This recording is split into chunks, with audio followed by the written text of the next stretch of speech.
Well, hello and welcome. My name is Dennis Hayes, and I'm so pleased to have your company while we explore something really important, something to do with the unseen work of God in our lives. And we've got some really exciting stuff to share together today. So thanks again for being with me, and I hope that you can stick with me as I go through quite a lot of detail during this first session, because there will be a second message which won't be on this occasion but a little bit later on, to do with the similar subject for such a time as this, and the unseen hand of God and then the visible hand of God during the second message. So lots of exciting things to look forward to. Well, first of all, here's a quiz question. See what you make of this. What is the name of a Jewish man in the Bible who was taken prisoner to a foreign land against his will, or at least his family was, advised the king and averted a disaster, was wrongly accused and looked certain to be put to death, and then became second in command over the land? Now, it may well be that you're thinking straight away of Joseph, and that would be a pretty good guess. But it's not Joseph I'm thinking of today. The person I have in mind is a man whose name is a little bit strange to us, Mordecai. I don't know if you know any Mordecais, perhaps you do, but it's certainly not a popular name today.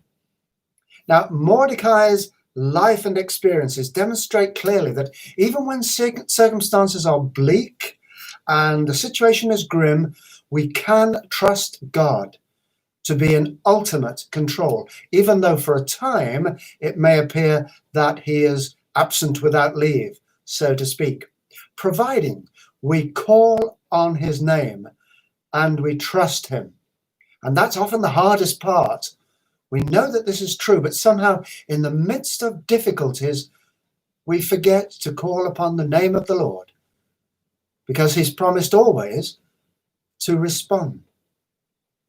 Now, in this two-part series, I focus on the lives of two Jewish people in particular. One is Mordecai and the other is Hadassah.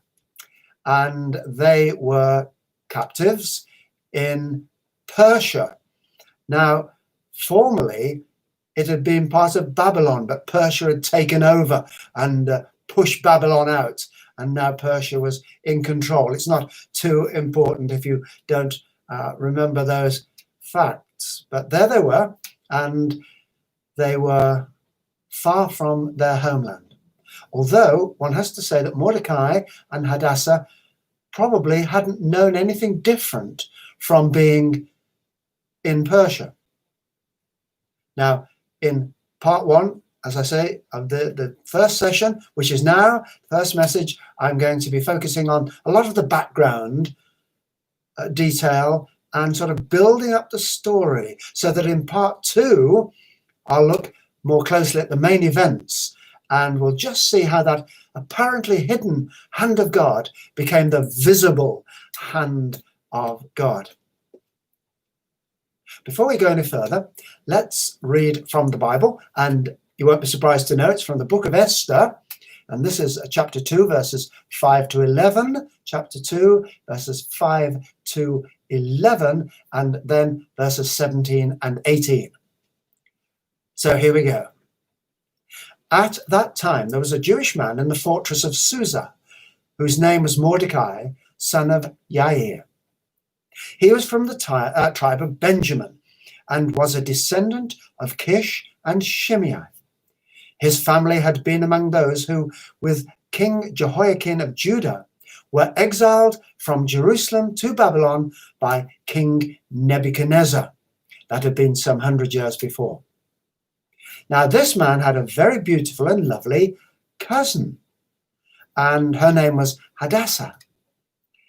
She was also called Esther, but we'll come to that a little later. When her father and mother died, Mordecai adopted Esther, Hadassah, into his family and raised him as his own daughter. So Mordecai must have been a fair bit older than Hadassah.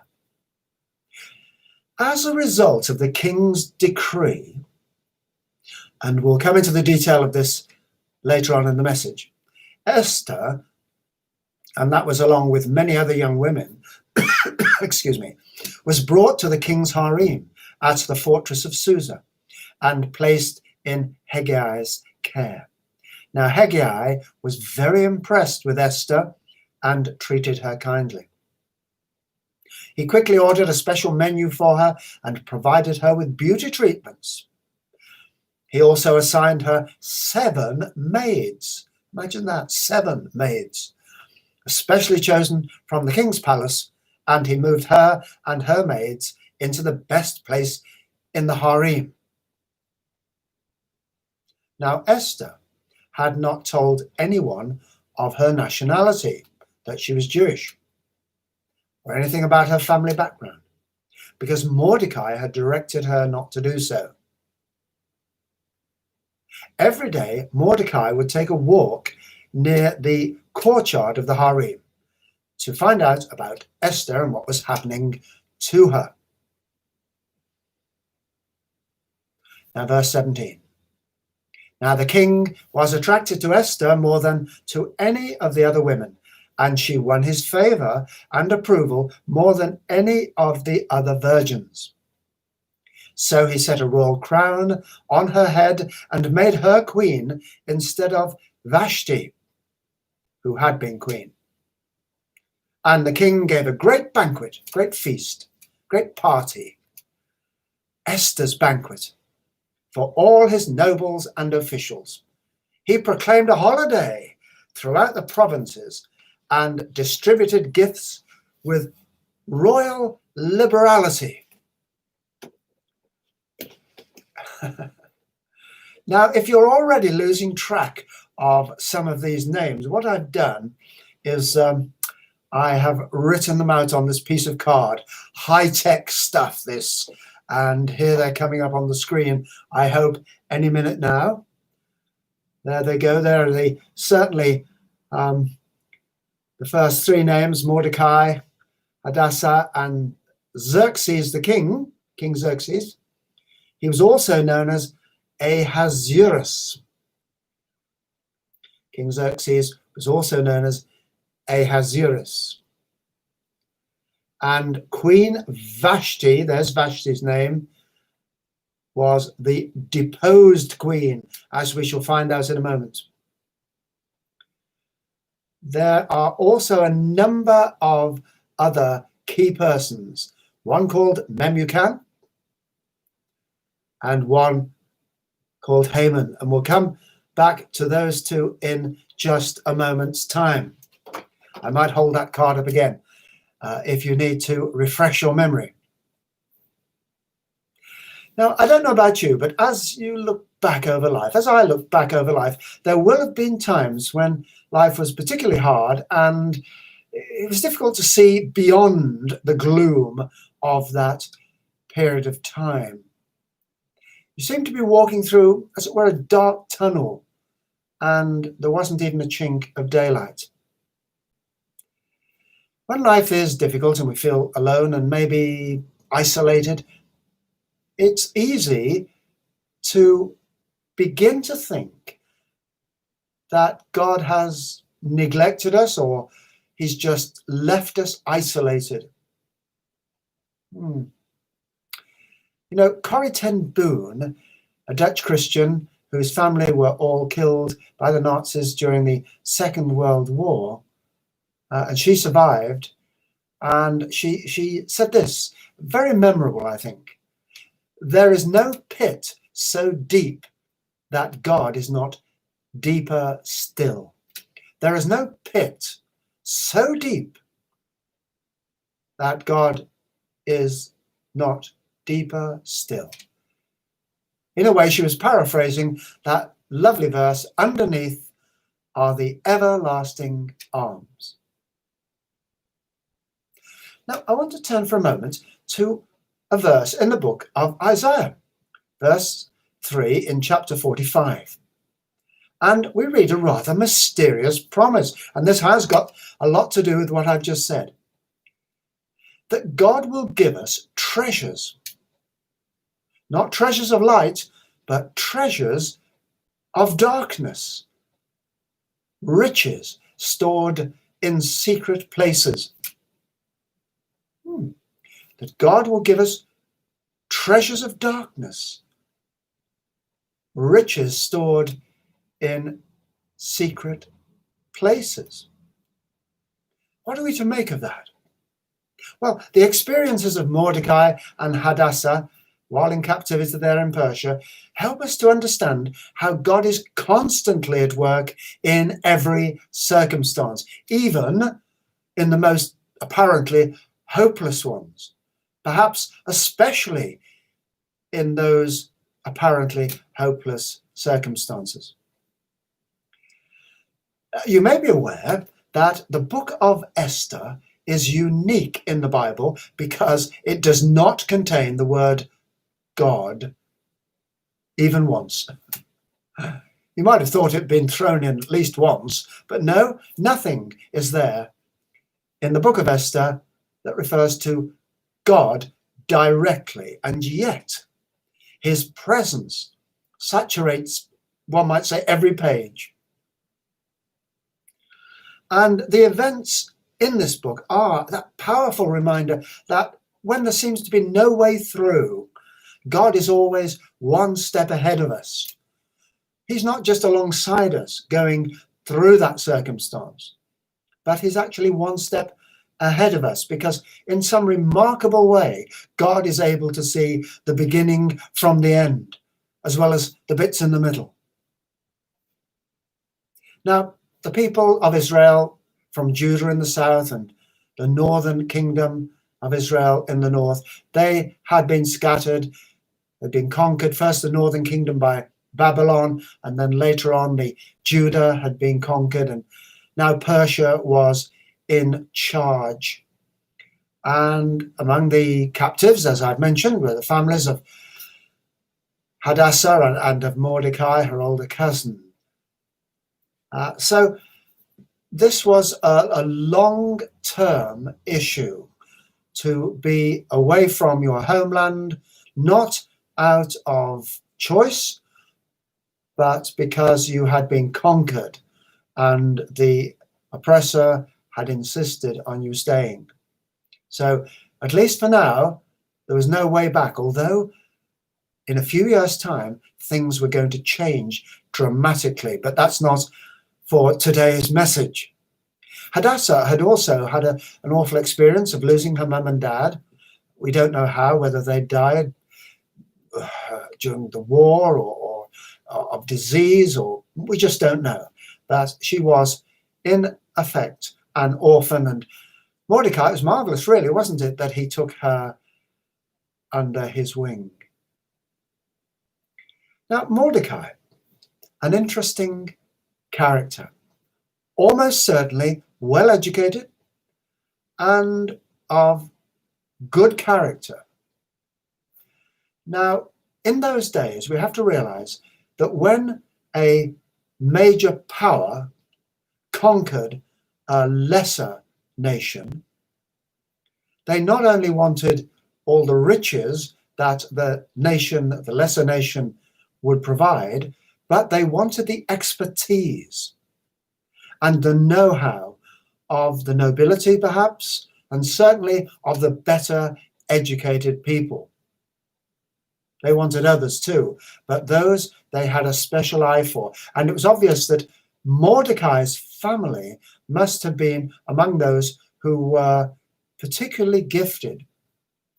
And Mordecai was no exception. In fact, I wouldn't be surprised if he was the most gifted of all. You might remember the book of Daniel, where a similar situation had occurred, and he and his friends had been identified as providing real expertise that could be used by the conquering power. Something similar, by the way, happened after the Second World War, when a number of German scientists were taken to the United States, and they helped the United States in, well, many and varied ways. I don't know whether they wanted to go or not, but it was a similar kind of situation. It's happened down the centuries. But one way or another, Mordecai must have been someone who was respected and had a good character, not least because he was allowed in the king's courtyard, possibly as a scribe. There is some evidence of a person called Mordecai, although it wasn't spelt the same way in those days, who was a scribe, who would be allowed access to the king's court. So he was someone who could move about freely. He was not a slave. And this fact, his ability to move about freely in the king's presence, in his court and in the courtyard, was going to prove to be absolutely vital in what lay ahead. Come back to that in just a moment. Let me remind you of the names once again. Here they go. Mordecai, Hadassah, King Xerxes or Ahasuerus, Queen Vashti, we haven't mentioned her properly yet, and someone called Memucan, who's going to be extremely important, as we shall see, and Haman we'll get to a little later on. King Xerxes, King Ahasuerus, Queen Vashti, very, very powerful people. But I tell you what, something that's even more impressive and interesting is their relationship. And it's a fascinating study. What happened was this. King Xerxes, he was so powerful, you see. He wasn't just king over a little country. He was king over a swathe of what we call the Middle East, right through almost as far as Greece. He tried to conquer Greece eventually, and that was his downfall, but that's for another day. And he invited all the dignitaries and all the military leaders and all those who were in positions of responsibility to come and enjoy seeing all his military hardware and all his possessions. He was obviously someone who took great pride in all that he'd conquered and accumulated. We might remember the Bible verse that suggests that pride comes before a fall. This happened to others, like King Solomon on another occasion. But it's thought that he didn't just bring everybody together for 6 months, by the way, just to have one whoopee day after day, week after week, month after month. But in fact, it was a way of bringing people together to formulate plans for the military conquest, as he hoped, of Greece. We don't know for sure. But anyway, the king and Queen Vashti, I guess, she was out with the girls. All the ladies were together and all the men were together, and no doubt they'd been drinking too much, maybe even a little is too much for some people. And the king decided that he would call Queen Vashti and he would parade her before his friends and before all these important dignitaries. So he sent word to Queen Vashti, get your best glad rags on, do yourself up, and come and show yourself to all my friends. And Queen Vashti refused. You can't blame her. She didn't want to be paraded before all these drunken men.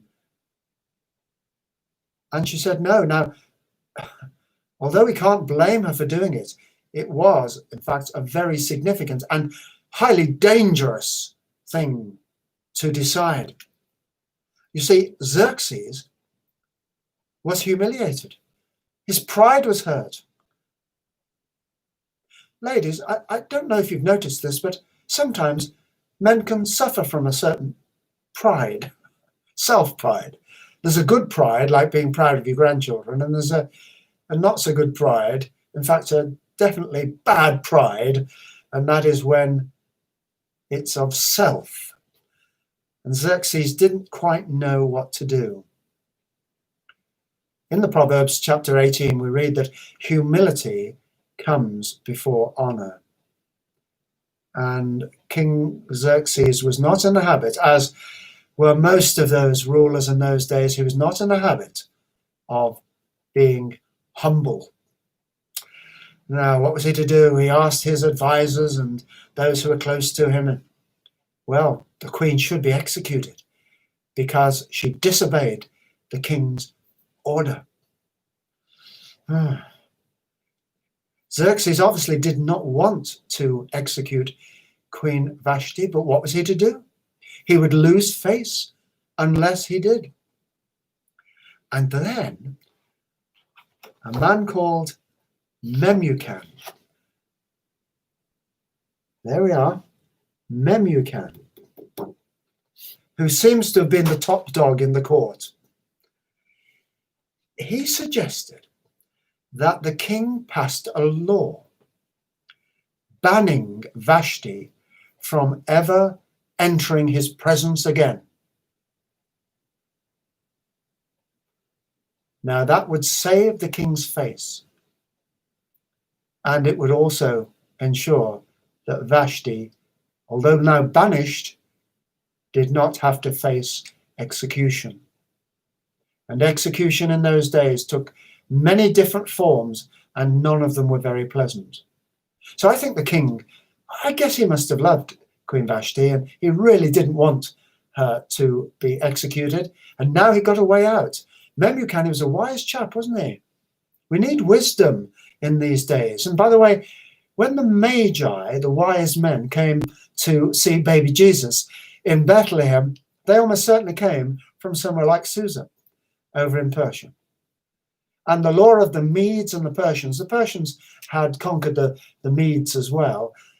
The law of the Medes and Persians, it stated that once a law had been established, it could not be reversed. But actually, if we read further on in the book of Esther, we find out that it was reversed. But again, another story for another time. Nevertheless, we've got Memucan to thank for saving the day with his wise advice. Well, time passes, the guests go home, life returns to normal, and then one day the king goes to call for Queen Vashti and remembers that he can't. Of course, he's passed this law banishing her from his presence. Oh dear. Do you know, dear friends, act in haste, repent at leisure. Some people say marry in haste, repent at leisure. And I'm hoping you're not all nodding as I say that, you married people. Well, even though Xerxes missed Vashti, there's no going back, no use crying over spilt milk, as my mother used to say. So he set about finding another queen, had a nationwide beauty contest. The winners were brought to Susa. I imagine there was great interest among the local young men with all these beautiful women coming to town. And one of the winners was Hadassah. Now, Hadassah is a Hebrew name. The name that she was given, the Persian name that she was given, was Esther. That's why we've got the two names. A little bit like Simon Peter in the New Testament, or Saul, who became Paul. A similar idea there. So Hadassah, the Hebrew Hadassah, became the Persian Esther. So if your name is Esther, that's where it comes from. And it means, a translation of Esther is star. So if you're an Esther, or you know an Esther, you're a star. Congratulations. Well, she was chosen for the king's harem, and the king found her beautiful and enchanting, and he begins to line her up as the new queen in place of Vashti. You see, God is still at work, unseen, the unseen hand of God. 1 minute, Esther, Hadassah, is a nobody. The next minute, the king of probably the most powerful country in the world, nation in the world, has selected her to be queen. What's God doing through these circumstances? Well, at the time, of course, nobody knew, but God knows what he's about. So even when circumstances seem a bit strange and we wonder, what's God doing? Hold on, dear friends, because God is holding on to you. Keep trusting. Not easy, I know. But that's what we're encouraged and invited indeed to do. God turns situations in the blink of an eye, doesn't he? Mordecai advises Esther not to reveal that she's Jewish because he knows a bit of the background to the persecution of the Jews even then. So he says, better if you just keep it quiet. Well, there followed a year-long engagement. Now, I don't know if you're a married person or if you were a married person, how long your engagement lasted. I've heard of people's engagements lasting for 5, 6, or 7 years, and others that only last for a couple of months. Well, this was 1 year. Sounds reasonable, doesn't it? Except the reason that we're given in the Bible for the 1 year is so that Esther can be made as beautiful as possible. Well, she's already very beautiful, so I'm not quite sure what was going on there. I don't know, ladies, when perhaps you're dressing up to go out to a concert or something, how long it takes you to make yourself look extra special.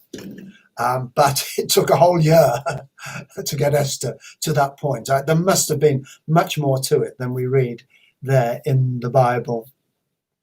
And then there's a great party. They loved parties in those days. And there's another great party. The official wedding takes place. And then another twist in the tale. And this is very significant. One of the nations that had been and continue to be Israel's bitter enemy, an enemy of the Jews, were the Agagites or Amalekites, better known as. And here on the scene comes Haman. There was no love lost between the Israelites and the Amalekites, that's for sure. The history went back a long, long way. But when Haman appears on the scene and is favored by the king, that's important. The king liked Haman because he obviously had skills and capability that the king found useful. Haman was an Amalekite. He arrives on the scene, there in the king's court, very influential, favored by the king, and to Mordecai's horror, he realizes that an Amalekite has the king's ear and favor. What was Mordecai going to do? Because now he feared for Esther's welfare if Haman found out that she was Jewish. God is still at work. You see, a little time before then, Mordecai overheard 2 of the king's captains discussing how they might overthrow the king. It must have been a secret discussion, but they didn't realize that Mordecai overheard their plotting. Mordecai tells Esther, and she tells the king. The 2 captains, by the way, were hanged as a result. Now, this is going to be very significant indeed. We've had lots of significant things. This is another significant part of the jigsaw, because this particular piece of information from Mordecai through Esther to the king was written down by one of the scribes in the presence of the king. In other words, the king put his royal seal on it so he would remember it. And that's going to be absolutely critical in the future. And I'll be referring to this. I'm afraid you'll have to wait to the second part of the message to find out what happened. But that was very important, warning the king of that plot. Now, in the meantime, Mordecai has no time for Haman, the Amalekites, even though the king himself has said that everybody must bow when Haman passes by. But Mordecai refuses. Now, that was another dangerous thing to do. And the folk around him say, why aren't you bowing? Why not bow to Haman like the rest of us? Not a chance. Haman really hates Mordecai already. He's furious. But then he discovers that Mordecai is Jewish. Here's my chance. First of all, Haman decides that he'll get rid of Mordecai, and then he has another idea, a better idea. Let's get rid of all these Jews. Does this sound familiar in more recent times? And I'm afraid that even today, there are some nations that want to wipe out Israel.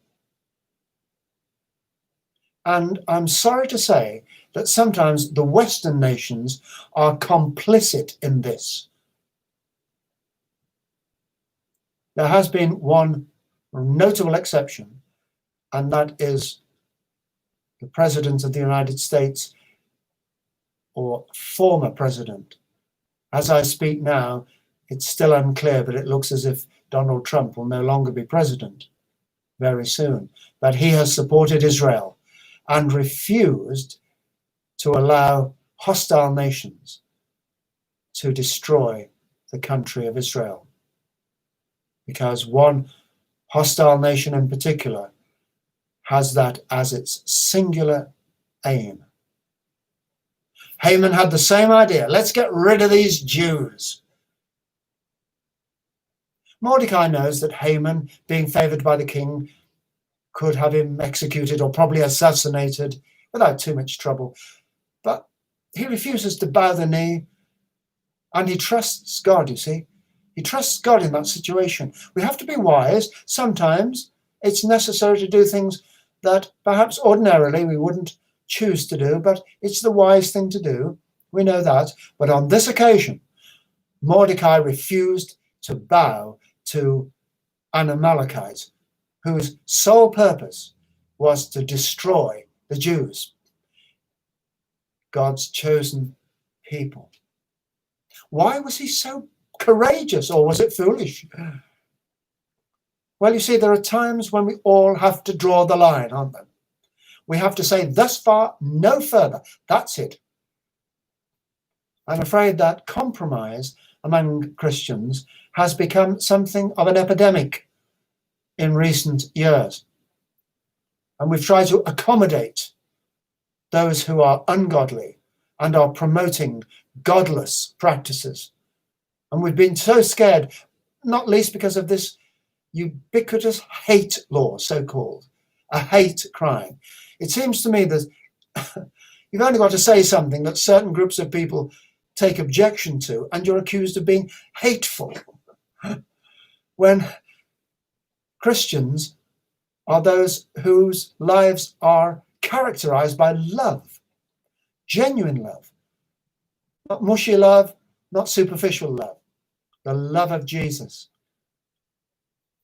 Well, Mordecai, he decided, thus far, no further. That's it. I'm not going to do it. Even though his friends around him said, you really should. You'll be in terrible trouble if the king discovers what's going on. I'm surprised in a way that Haman didn't tell the king. Oh, that Mordecai, he isn't bowing to me, and you said everybody must do. But you see, Haman had more wicked and sinister plans. Where was God during those difficult times? Where is God when everything seems to be falling apart, when nothing makes sense, when we seem to be heading for catastrophe? Life's so confusing, perhaps. Where is he? Is he on holiday? Is he taking a sabbatical? Has he turned his back on us? Oh no. God is at work, silently and powerfully. And as we shall discover more next time, if you're able to join me for the second message in this series, for such a time as this, we shall find that those who put their trust in God and stand firm for the truth will ultimately never be ashamed or disappointed, regardless of seemingly impossible circumstances. Perhaps that's you today or someone you know. Well, the lesson we can learn from these events with Mordecai and Esther and the others are a reminder that God is at work if we trust him and if we invite him to take hold of our lives and lead us through into the light. Thank you so much for joining me on this occasion. I do hope that you'll join me again for the second part in this particular mini-series, another little mini-series for such a time as this, when the unseen hand of God becomes the visible hand of God. And I can assure you, this is not an advertisement, that it gets very, very scary and exciting and wonderful. So do join me next time, please. It will be a joy to have you on board. The Lord bless you. See you again, I trust.